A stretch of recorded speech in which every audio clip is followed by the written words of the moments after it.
નમસ્કાર મિત્રો, વિડીયોમાં તમારું સ્વાગત છે। જી હા મિત્રો, અત્યારે હાલ મોટા અને મહત્વના સમાચાર સામે આવી રહ્યા છે। તો મિત્રો, સમાચારમાં વાત કરીએ તો સુરેન્દ્રનગર જિલ્લાના ધાંગધ્રા શહેરમાં ધોળા દિવસે હત્યાનો બનાવ બનતા સમગ્ર પંથકમાં ચકચાર મચી જવા પામી છે। ધાંગધ્રાના ધોળીધાર વિસ્તારમાં મોચીવાડામાં રહેતા એક યુવકને શરીરના ઘા મારીને નિર્દયતાથી મોતને ઘાટ ઉતારી દેવામાં આવ્યો હતો।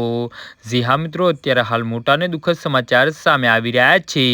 પ્રાપ્ત માહિતી અનુસાર ધાંગધ્રાના મોચીવાડા વિસ્તારમાં રહેતા શાહરૂખ સલીમભાઈ મોવર નામના યુવક પર ધોળીધાર વિસ્તારમાં કોઈ અજાણ્યા ઈસમોએ છરી વડે હિંસક હુમલો કર્યો હતો।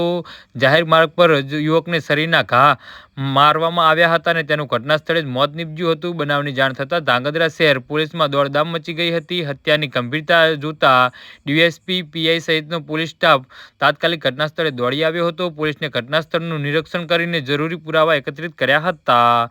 જી હા મિત્રો, હત્યાનો ભોગ બનેલા મૃતક યુવક શાહરૂખ મોવરના મૃતદેહને પોસ્ટમોર્ટમ અને આગળની કાયદેસરની કાર્યવાહી માટે ધાંગધ્રા સરકારી હોસ્પિટલ ખાતે ખસેડવામાં આવ્યો હતો। હાલમાં પોલીસે હત્યાનો બનાવ પાછળનું કારણ અને આરોપીને ઝડપી પાડવા માટે તપાસના ચક્ર ગતિમાનો કર્યા છે। ધોળા દિવસે થયેલી આ હત્યાના કારણે ધાંગધ્રા શહેરમાં કાયદા અને વ્યવસ્થાની સ્થિતિ પર સવાલો ઊભા થયા છે। જી હા મિત્રો, તો આના વિશે તમારું શું કહેવું છે તો નીચે અમારી કમેન્ટ બોક્સમાં જરૂરથી જણાવજો અને અમારી યુટ્યુબ ચેનલને સબસ્ક્રાઈબ કરવાની